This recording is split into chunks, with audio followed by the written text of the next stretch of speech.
Euzu billahi mineşşeytanirracim. Bismillahirrahmanirrahim. Elhamdülillahi Rabbil alemin. Salatu vesselamu ala Resulina Muhammedin ve ala alihi ve sahbihi ecmaîn amma ba'd. Aşırı ver Allah. Cem götürme. Bizim otakta ben oturdum yeni sohbetini şu kapıda başladım. Kitapları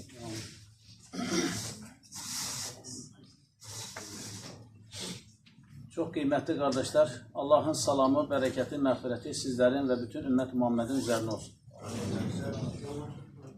Allah-u Teala'ya ne kadar hamd etsek azdır. Bizi mübarek evlerinden bir evde bir araya getirip sözüne secde etmek nimetini bizlere lütfediyor. Sonsuz hamd senalar olsun. Gel. Yoluna gitmeye çalıştığımız iki cihan güneşi Hazreti Peygamber sallallahu aleyhi ve sellem Efendimiz'e məhlukatın nəfəsləri ədədince salat ve salam olsun.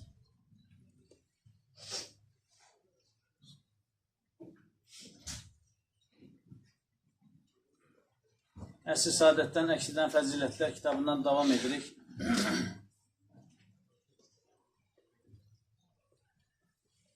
Halal süt, halal lokma. Başlıq belə.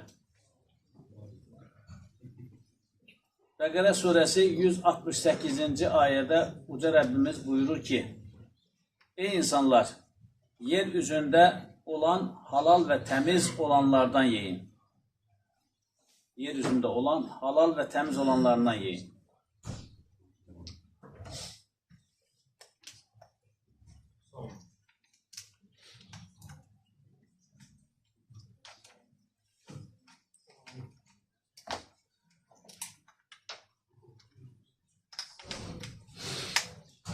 Aleykümselam.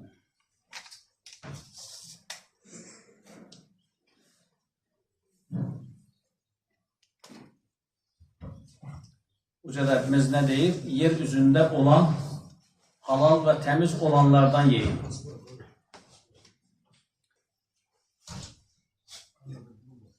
Hədis-i şərifdə buyurulur, Resulullah sallallahu aleyhi ve sellem Efendimiz belə buyurdular. Bir kimsənin xərclədiyi pulun ən dəyərlisi ailəsinin, çoluq çocuğunun ehtiyaclarına xərclədiyi pul, Allah yolunda cihad etmək üçün bəslədiyi atına xərclədiyi pul və bir də bərabərcə Allah yolunda cihad etdiyi arkadaşına, yoldaşlarına sərf etdiyi puldur. O dövrdə at idi, bu dövrdə də Allah yolunda işlədilən minik, maşın, hər nəysə. Allah yolunda birisi Allah yolunda ömrünü sərf edirsə, ona xərclədiyin pul ən xeyirli pullardan sayılır. Yəni, ömrünü Allaha adamış, Allah adamları deyə, Allahın dininə ömrünü həsrləmiş adamlar.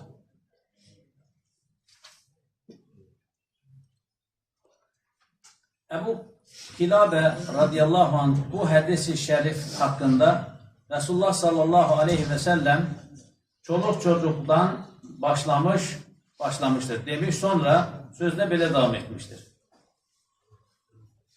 Kiçik uşaqlarının namuslu yetişməsini təmin edən yaxud onları Allahın mənfəətləndirib özü ilə zəngin qılacağı nafakanı dolanacağı uşağına, çocuğuna infak edən bir adamdan daha savablı kim ola bilər?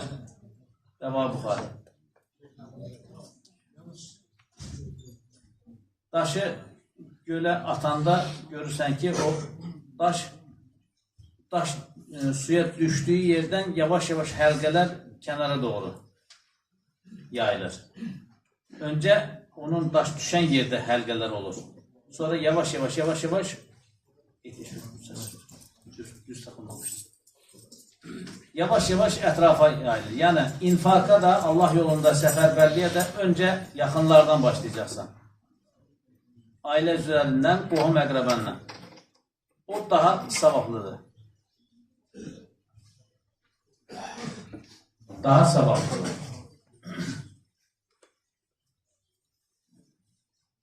Fəxri kainat sallallahu aleyhi ve sellem Efendimizin azadlısı Rafi radiyallahu anh belə nəql edir.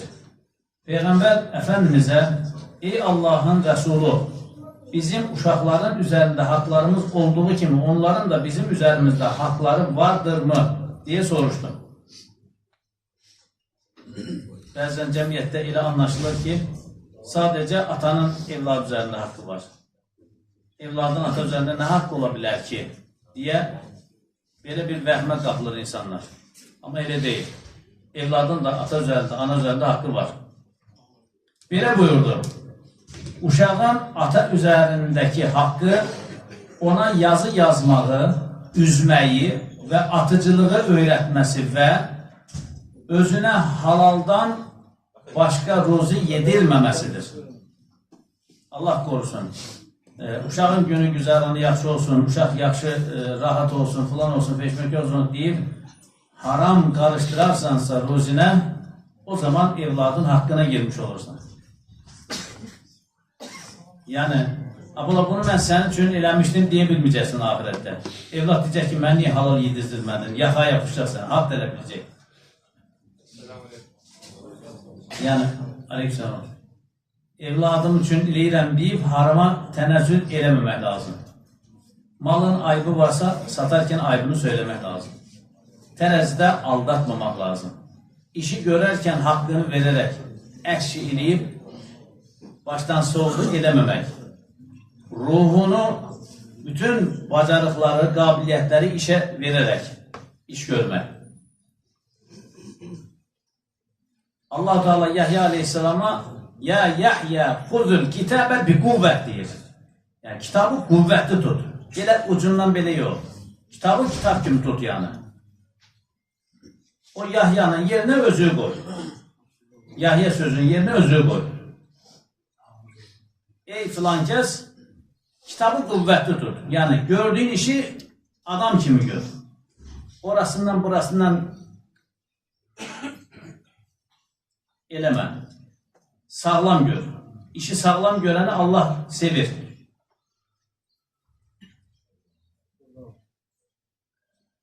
Bəslənmə ehtiyacı qarşılanarkən qidaların halal olması insanın mənəvi istiqaməti üçün çox mühim bir vəsilədir. Çünki halal olmayan, haram və şübhəli şeylərlə bəslənən kişidə ibadət şövqü və qulluq eşqi az olmaz. Uşaq istəyir, uşaq könlü istədi, haram və ya şübhəli şeyləri uşağa yedizdirməmək lazım. O zaman uşaq itaətkar olmazsa asi olur. Maşının benzin deposuna təmiz benzin qoyduğun zaman, təmiz yanacaq tökdüyün zaman, o zaman maşın rahat gedir. Amma biraz narahat, qatqı olmuş, belə əl qatılmış, yanacaq tökəndə maşın başlayıb pir boylamaz, siveç istadır və ya filan lif, feşman lif, motor döyür. İnsan da elədir. Təmiz və halal ruzi yediği zaman ibadət şövqü artır. İbadət eşqi artır. Amma Allah qorusun, haram və ya şübhəli şey yediği zaman ibadətdən uzaqlaşması bir də rusu asi olur. Çünki halal olmayan, haram və şübhəli şeylərlə bəslənən kişidə ibadət şövqü və qulluq eşqi olmaz. Könül mənlə hantallaşıb, duyğusuzlaşır. Təmayüllər nəfsani arzulara görə şəkillənir. Beləcə, İslam əxlaqı və uca fəzilətlər sanki unudulur.